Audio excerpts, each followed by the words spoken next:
Éxodo capítulo 17. Éxodo capítulo 17.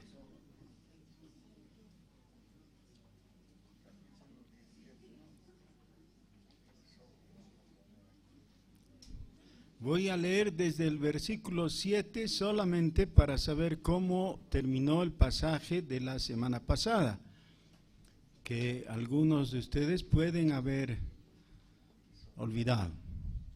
Éxodo 17, 7.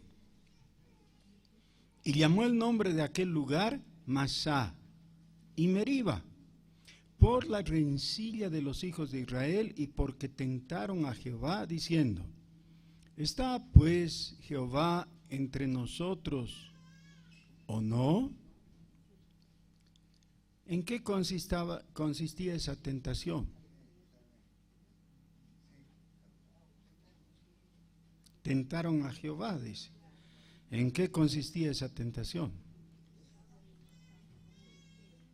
Han puesto en duda la palabra de Dios. Dios les ha dicho previamente que estaba entre ellos. Pero ellos, cuando la sed y previamente el hambre les han molestado, han puesto en duda si Dios estaba entre ellos. Así que esa era la tentación contra Dios. Leamos el versículo 8.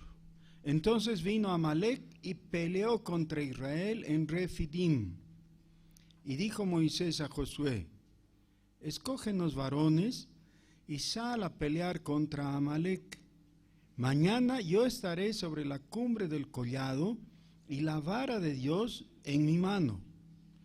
E hizo Josué como le dijo Moisés, peleando contra Amalec. Y Moisés y Aarón y Hur subieron a la cumbre del collado. Y sucedía que cuando alzaba Moisés su mano, Israel prevalecía. Mas cuando él bajaba su mano, prevalecía Amalec. Y las manos de Moisés se cansaban, por lo que tomaron una piedra y la pusieron debajo de él, y se sentó sobre ella. Y Aarón y Hur sostenían sus manos, él a un lado y el otro de otro. Así hubo en sus manos firmeza hasta que se puso el sol. Y Josué deshizo a Amalec y a su pueblo a filo de espada.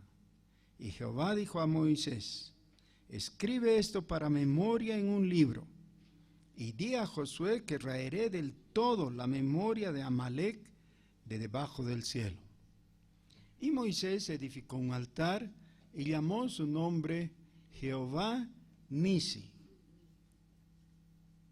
Y dijo: por cuanto la mano de Amalec se levantó contra el trono de Jehová, Jehová tendrá guerra con Amalec de generación en generación. Oremos.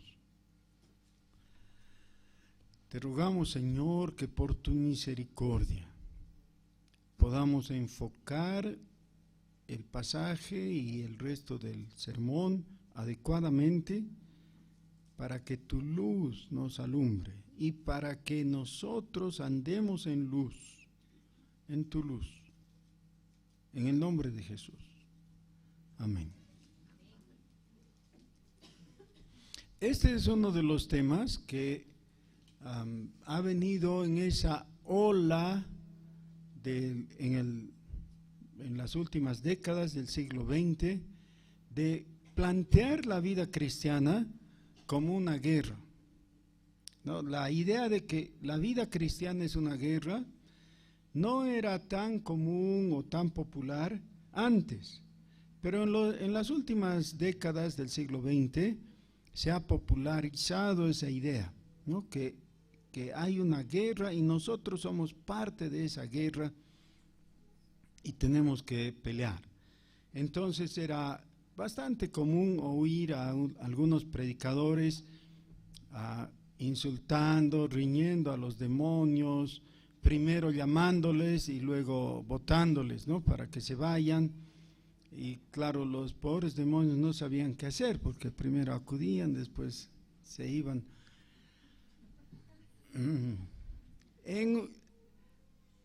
estoy hablando en una forma de buen humor, un tema que realmente no es motivo de chiste, ¿no?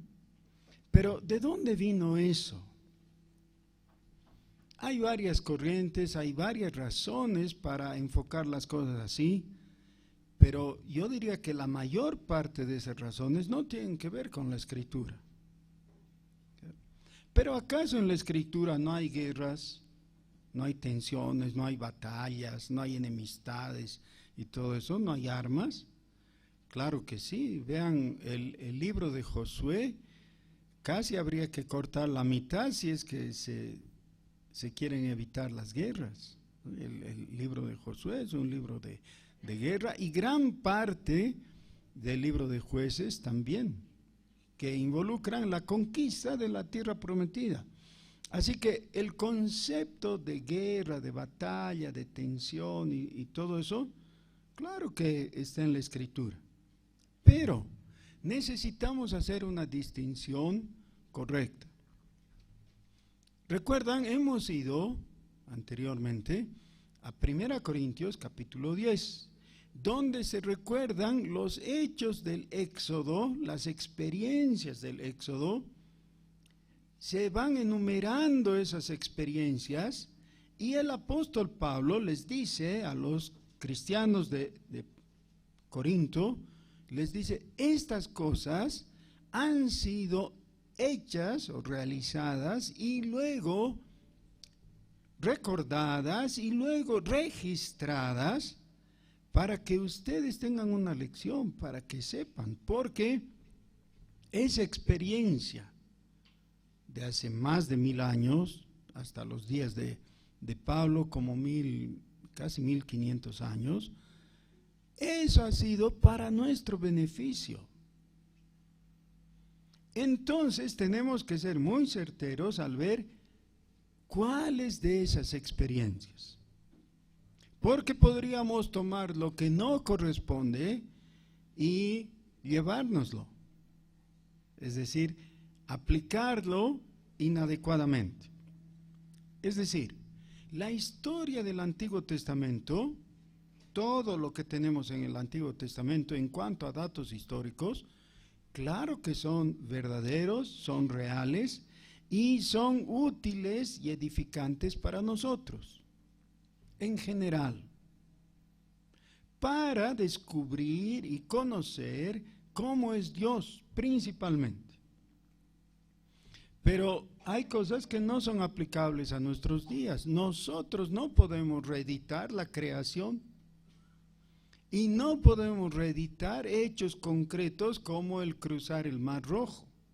Si a alguien de nosotros se le ocurriera querer tener una experiencia similar y se va al lago Titicaca y se mete ahí, lo más probable es que se muera de frío, no se muera congelado, porque no se va a abrir el agua del lago Titicaca. Es una experiencia única en el pasado, útil para nuestro conocimiento, pero no reeditable.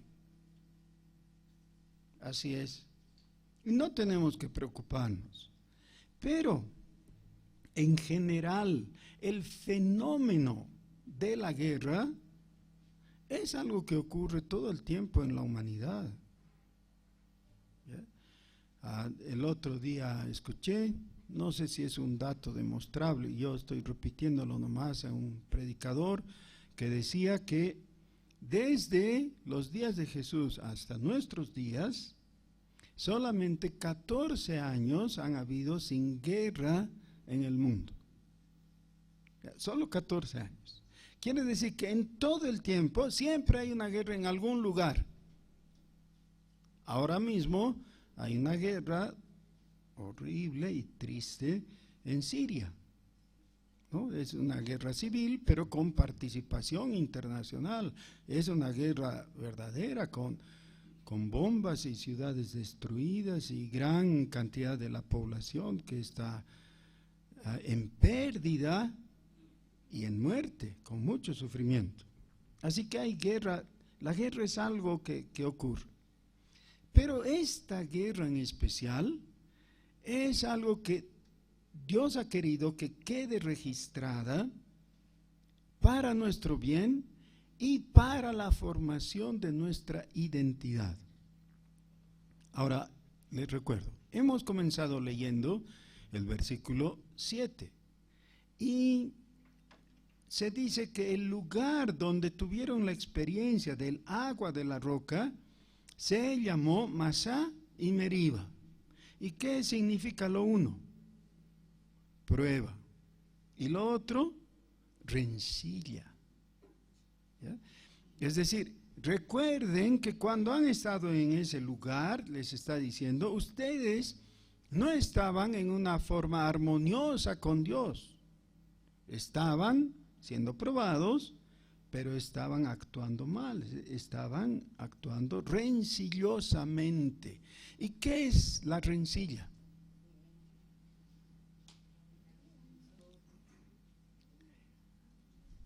¿Quién es rencilloso?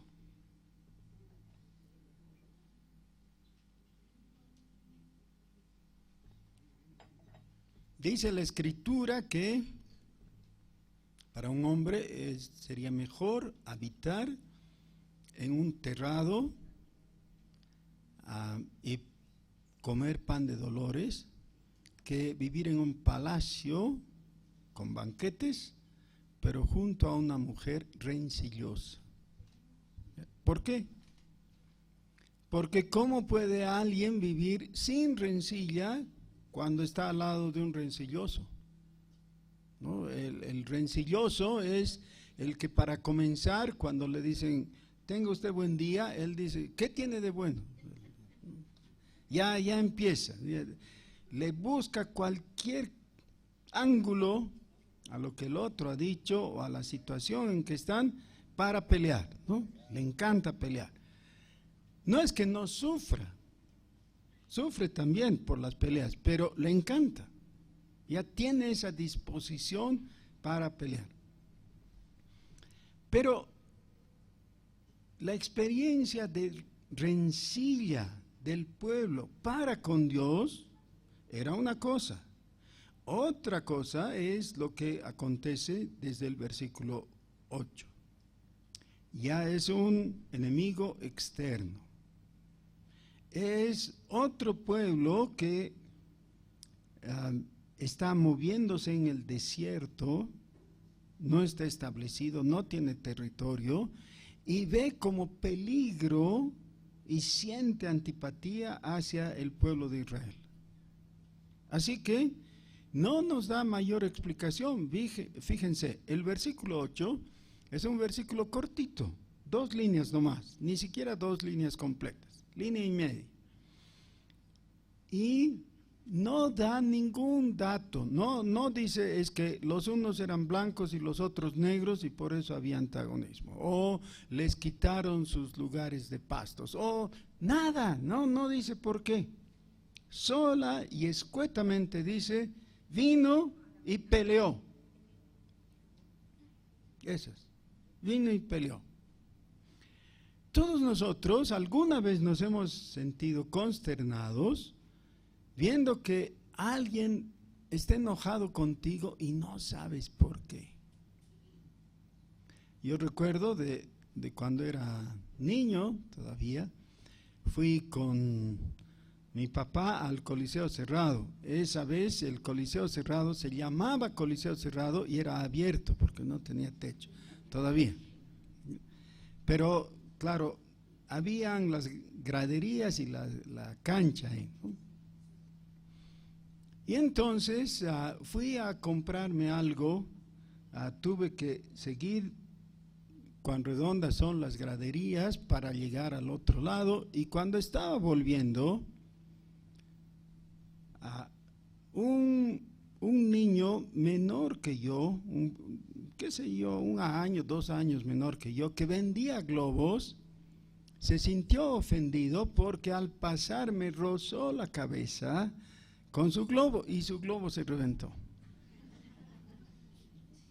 Y se sintió agredido, ofendido y perjudicado por su globo reventado, ¿no? Entonces se puso a gritar y reclamarme, así como si yo hubiera tenido la culpa. Y luego vino su papá. Y su papá me dio un empujón, y estaba desprevenido, y me hizo rodar las gradas. Y claro, como había bastante gente en el Coliseo, ni forma de pedirle auxilio a mi papá, ¿no? Que además estaba lejos. Pero yo me sentí agredido por un adulto, además, que era el papá del chiquito, y sin la menor posibilidad de hacer las aclaraciones. Yo nunca quise pincharle el globo, ¿no? Esa vez tenía cabello, por si acaso, para los que tienen dudas, ¿no?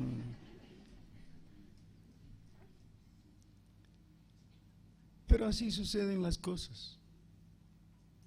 ¿No nos gustaría preguntarle a Moisés, Moisés, ¿por qué? Pues, ¿por qué vino Amalek y peleó contra Israel? ¿Por qué? Nos gustaría, ¿no? Pero como no está escrito, entonces entendemos que Dios no ha querido revelar eso. ¿Por qué?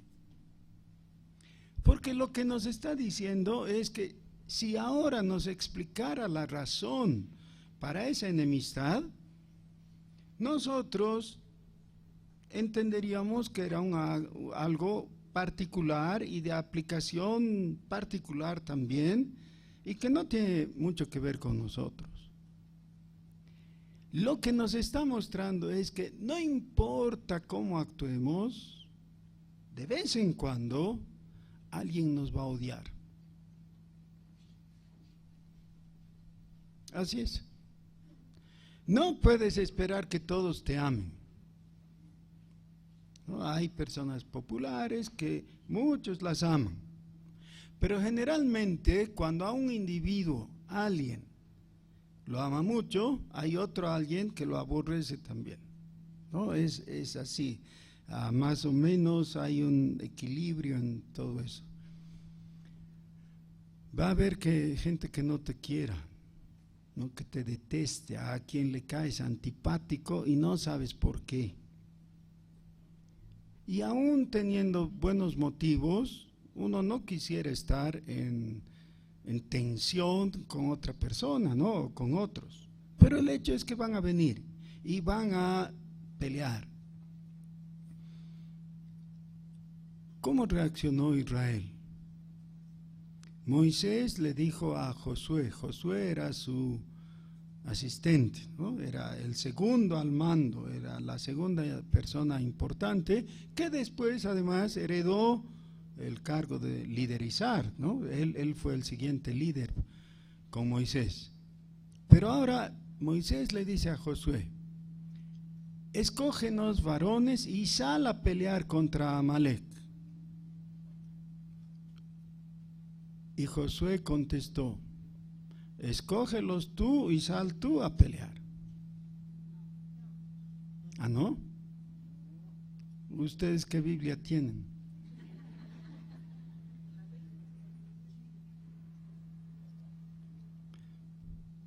Pero algunos se han quedado sorprendidos, no han creído que es esta.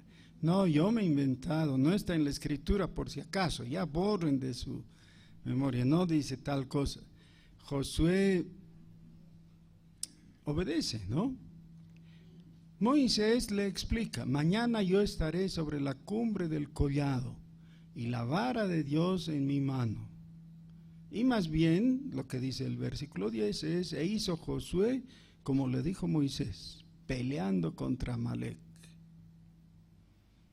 Y luego se cuenta cómo el papel que le toca desarrollar a Josué, que era importante, salir como comandante de las fuerzas de los israelitas, no era menor el papel que jugó Moisés yendo al lugar en que tenía que tener la señal de descansar en Dios.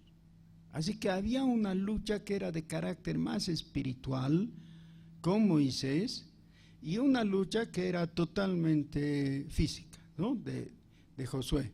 Y ambos tenían su participación, su lugar, su trabajo. Versículo 13. Y Josué deshizo a Amalek y a su pueblo a filo de espada.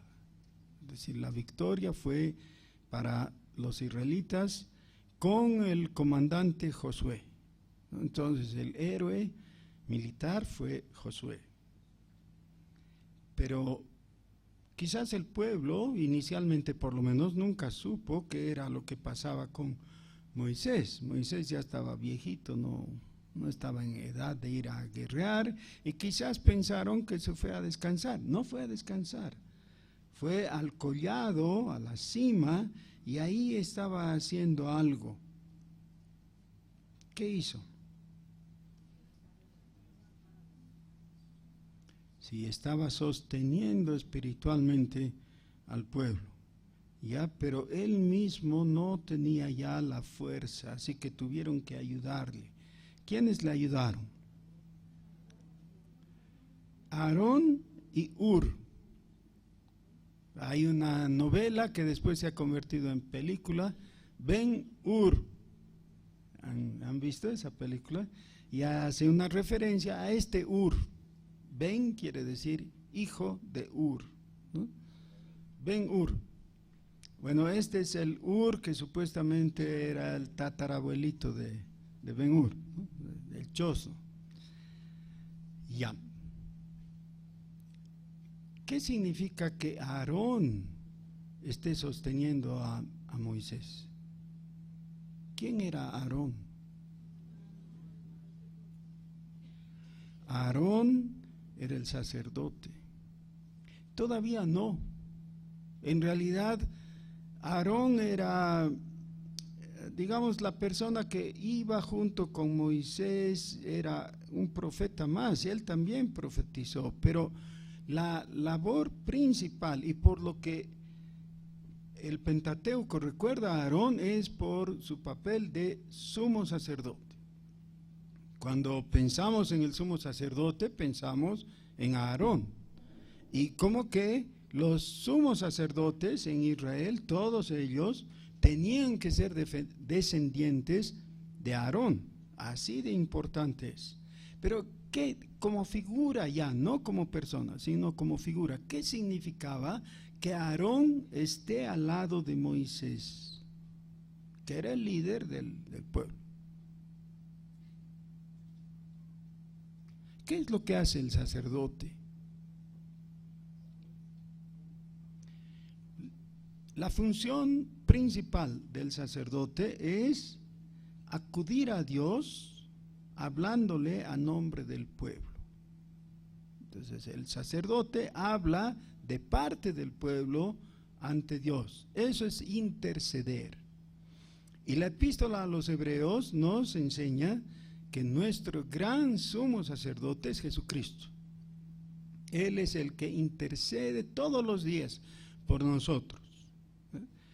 Ahora, en nuestros días, en este tiempo, desde la ascensión del Señor Jesús, no hay necesidad de sumo sacerdote en la tierra. Nuestro sumo sacerdote está en el cielo y está intercediendo, y Hebreos dice, todos los días. Siempre, todo el tiempo, está intercediendo por nosotros. Entonces, cuando piensas, y yo después de todo, ¿por qué persevero en el camino del Señor? Bueno, porque soy tan fiel, ¿no? ¿Sí? ¿Soy tan fiel? No, seamos sinceros mínimamente. No es porque sea fiel, no es porque sea tenaz, no es porque sea perseverante y cualquier virtud que quiera atribuirme a mí mismo. No es. Es porque Jesús está sosteniéndote. ¿Cómo? Intercede por ti todos los días. Todos los días. ¿Ya? Y su Santo Espíritu, el Espíritu Santo es el Espíritu de Jesús. Su Santo Espíritu está a tu lado y te está potenciando para perseverar. Nuestra perseverancia es el resultado de la obra de Dios. Nadie puede atribuirse a sí mismo. Como en el caso de Moisés. Moisés tenía la voluntad, quería tener las manos levantadas en bendición sobre el pueblo, sosteniéndolo mientras duraba la batalla. Pero ya no daba, ya estaba cansado. Hur y Aarón, primero Aarón, el sumo sacerdote, estaban sosteniéndole. Ese es el asunto. Pero entonces, ¿qué es lo que tenemos aquí? Tenemos el principio que nos permite desmitificar todo ese asunto de la guerra espiritual, ¿ya? Que se ha tejido en nuestros días, ¿no? Y de gente que entra a un lugar y ve demonios y echa fuera a los demonios y hace cosas raras como llevar agua o poner velas. O sea, hay una diversidad de cositas, ¿no? Que se hacen, porque a través de eso ciertas personas se dan importancia, ¿ya? Y manifiestan o quieren manifestar poderes que en realidad no tienen y que no necesitan, ¿ya? Mucho de eso de la guerra espiritual es espuma nomás, y es espuma de cerveza, les diré. ¿Qué hay de cierto? Ahora, claro, podemos caer en el error de decir, todo eso es cuento. No, no todo eso es cuento. Hay efectivamente algo que es verdadero y que está en la Escritura. En Efesios capítulo 6, el apóstol Pablo dice que hay una guerra espiritual y que nosotros debiéramos vestirnos la armadura de Dios. Así que claro que hay algo verdadero, pero ven, la armadura de Dios no tiene que ver con cosas mágicas, tiene que ver con cosas reales. Dice que nos pongamos, nos ciñamos el cinto de la verdad, que nos pongamos la coraza de justicia, ¿ya? Entonces, lo que está haciendo el pasaje ahí en Efesios capítulo 6 es tomar metafóricamente esas figuras, con esas figuras de cinto, de coraza, de casco, de zapatos de guerrero, etcétera, todo eso para mostrarnos que nuestra participación en la guerra es con las virtudes cristianas, que son, ¿qué? El yelmo de la salvación, la coraza de justicia, el cinto de la verdad, los aprestos del evangelio. Ya no hay ninguna cosa mágica. Es todo espiritual, pero no por eso menos real. Ahora, pero no hay algo así como una lucha espiritual, demonios contra ángeles o algo así. Porque eso es lo que le entusiasma a algunas personas, ¿no? Quisieran participar, algo de eso, por lo menos dando gritos, ¿no? Así, insultando a los demonios. En Lucas, en el capítulo 10, el Señor Jesucristo está hablando con los discípulos. Veamos desde el versículo 1, Lucas capítulo 10, versículo 1. Después de estas cosas, designó el Señor también a otros 70. Este es un pasaje muy interesante porque Lucas agrega en su información algo que ni en Marcos ni en Mateo tenemos plenamente, ¿no? Esta es la gran ayuda que nos da el trabajo de armonía entre los 4 evangelios. Y dice, ¿a quiénes? Ese es a los 70, ¿no? Envió de 2 en 2 delante de él a toda ciudad y lugar a donde él había de ir. Quiere decir, voy a visitar tales aldeas, pueblos de Galilea, ustedes adelántense, vayan antes que yo. Y les decía, la mies a la verdad es mucha, mas los obreros pocos. Por tanto, rogad al Señor de la mies que envíe obreros a su mies. Id He aquí yo os envío como corderos en medio de lobos. No llevéis bolsa, ni alforja, ni calzado, y a nadie saludéis por el camino. En cualquier casa donde entréis, primeramente decid, paz sea a esta casa. Y si hubiere allí algún hijo de paz, vuestra paz reposará sobre él, y si no, se volverá a vosotros. Y posad en aquella misma casa, comiendo y bebiendo lo que os den, porque el obrero es digno de su salario. No paséis de casa en casa. Ahora, ¿les parece que esta instrucción es de guerra?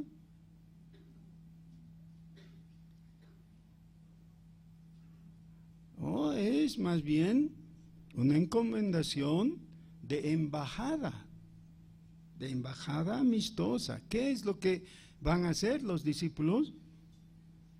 Ir y llevar paz, anunciar paz y quedarse pacíficamente entre los que les reciban.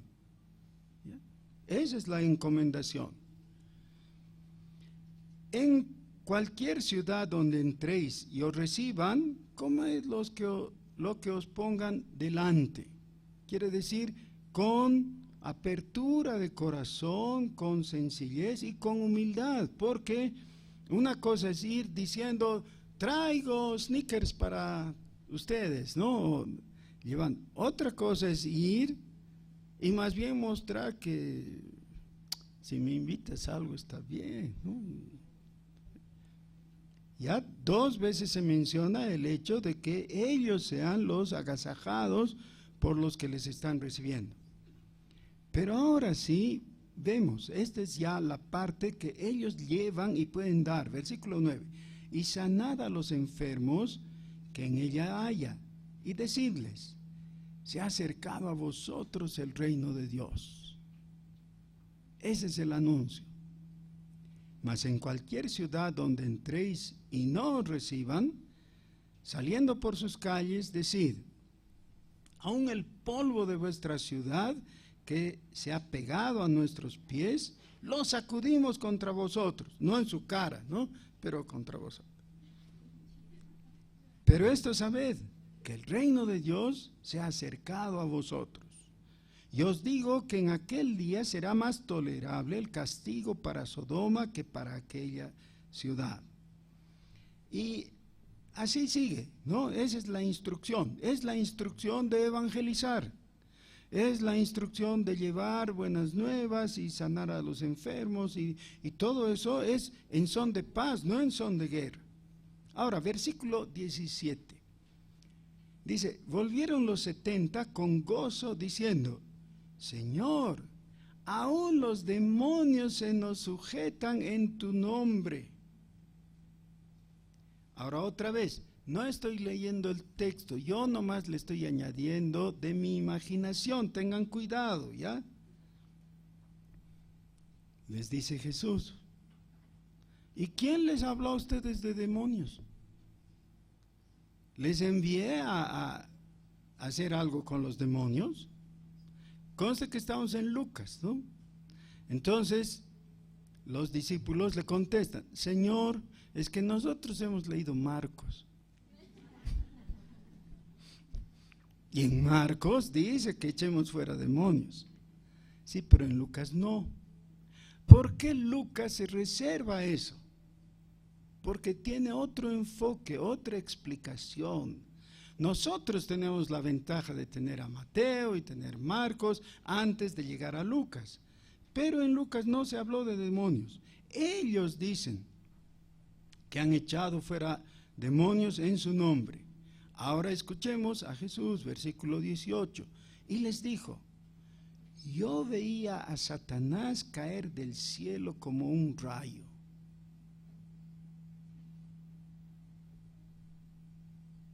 Y quisiéramos que a continuación haya una explicación de por qué Jesús vio eso. Pero no hay explicación, sino una aplicación de a qué les lleva semejante visión que tuvo Jesús. No es que los discípulos vieron eso, Jesús vio.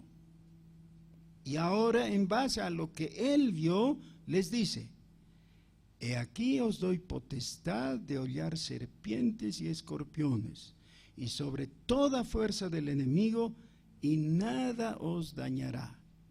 Ahora sí, adquiere una tonalidad bélica, ya, de guerra, ya, hollar escorpiones, ¿no? Es decir, pisotear al enemigo. Pero, ¿qué es lo que dice el versículo 20? Pero no os regocijéis de que los espíritus se os sujetan, sino regocijaos de que vuestros nombres están escritos en los cielos.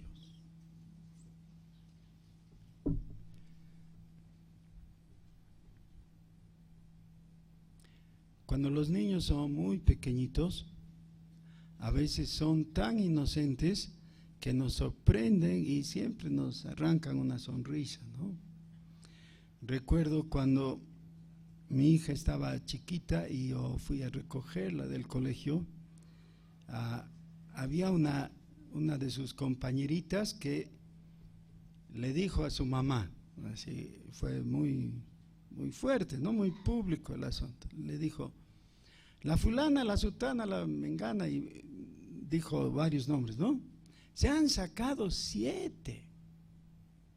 Así, con gran regocijo, ¿no? Se han sacado 7. Ya, qué bien. Y la mamá le dice: ¿y tú? 0. Pero no tenía ningún pesar, ninguna envidia, ningún reclamo, ¿no? Para ella eran datos que no significaban nada. Los unos 7 y ella 0.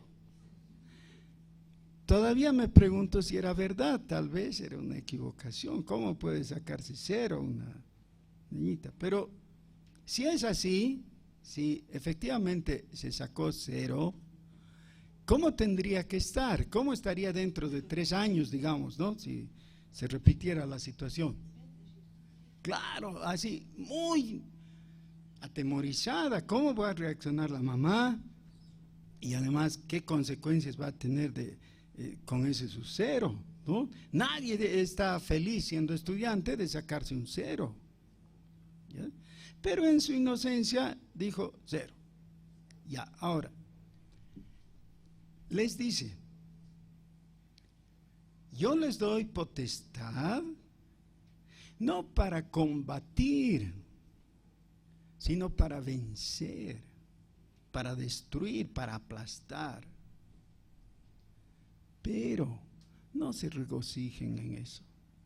Ese es un asunto realmente de importancia menor, ¿ya? Y eso no tiene que ver fundamentalmente con lo que a mí me importa. Es más, en la redacción de Lucas ni les ha dicho nada previamente respecto a los demonios. ¿Cuál era el motivo para que el gozo, eso es regocijarse, ¿no? Para que el gozo colme el corazón de los discípulos, según Jesús? Sino, regocijaos de que vuestros nombres están escritos en los cielos. ¿Por qué? Esto mismo que estamos viendo aquí en Lucas se puede ver dentro de otro formato en Mateo, y se puede ver desde luego en Juan, en el capítulo 12, pero ahora vamos a ver el enfoque de Juan también, pero no en el Evangelio de Juan, sino en el Apocalipsis. En Apocalipsis, en el capítulo 12 también, por eso es fácil memorizar, ¿no? Es Lucas capítulo 10, luego capítulo 12, Mateo capítulo 12, Juan capítulo 12 y ahora Apocalipsis capítulo 12. Ahí está toda la serie de lo que necesitamos para entender bien todo este asunto de la guerra. Versículo 7. Y recuerdan los versículos 7 igual que en el pasaje que hemos empezado, ¿no? Versículo 7. Después hubo una gran batalla en el cielo. Miguel y sus ángeles luchaban contra el dragón, y luchaban el dragón y sus ángeles, pero no prevalecieron, ni se halló ya lugar para ellos en el cielo. Y fue lanzado fuera el gran dragón, la serpiente antigua, que se llama Diablo y Satanás, el cual engaña al mundo entero. Fue arrojado a la tierra, y sus ángeles fueron arrojados con él. Entonces oí una gran voz en el cielo que decía, ¿qué dice hasta ahora? Hubo una guerra. ¿Dónde era la guerra? No entre los hombres, no es a nivel humano, no es ese el enfoque, es algo espiritual, es en los cielos, es entre el dragón y Miguel y sus ejércitos. ¿Y quién gana? Miguel, y el dragón es echado y sus ángeles también. Y entonces esperaríamos que la alabanza que surge de eso tenga ese carácter, pero vean lo que sigue el versículo 10.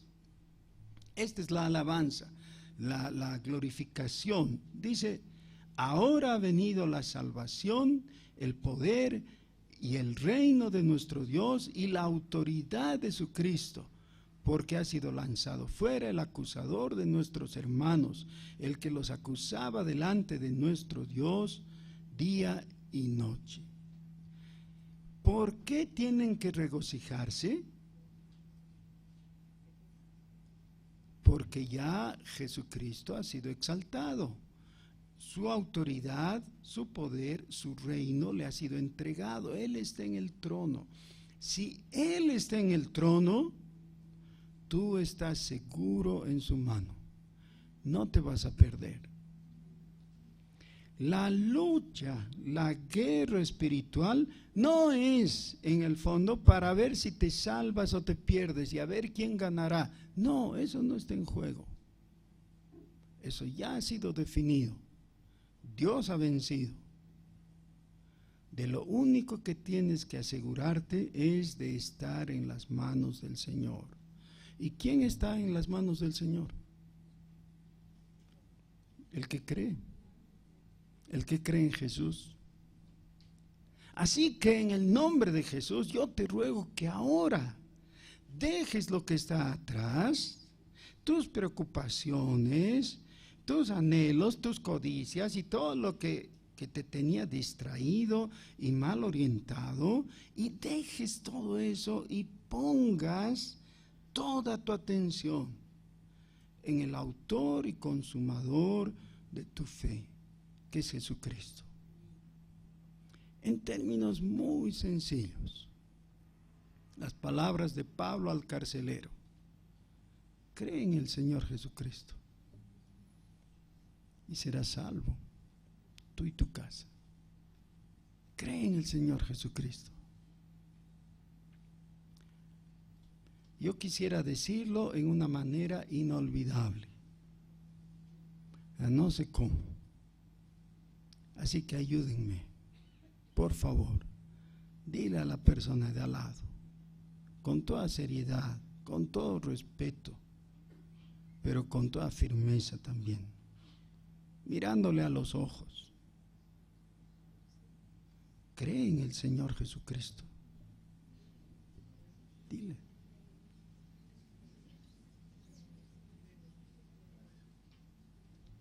Cree en el Señor Jesucristo. ¿Sabes qué va a pasar? Si crees en el Señor Jesucristo, serás salvo. Eso es. Pero ¿qué implica eso? En los cielos, ¿sabes qué? Tu nombre va a ser escrito en el libro de la vida y nadie va a poder borrarlo, porque Dios es fiel. Su compromiso ante sí mismo, ante su honor, es que Él no va a perder a nadie que haya confiado en Él. Por favor, cree en el Señor Jesucristo y dile: Jesús, en ti creo, en ti creo. No te preocupes por la batalla. Hay batalla en los cielos, hay batalla en el valle también, ahí entre los bichos feos esos que fueron a atacar a Israel. Sí, hay batalla. Pero tu regocijo tiene que ser porque ya Jesús ha triunfado. Él está en el trono y solo resta que tu nombre es escrito en el libro de la vida si no has creído en Él. Cree en Jesús. Vamos a orar. Tú eres el vencedor, Jesús. Nadie ha podido vencerte, ni Satanás con la tentación, ni tus enemigos.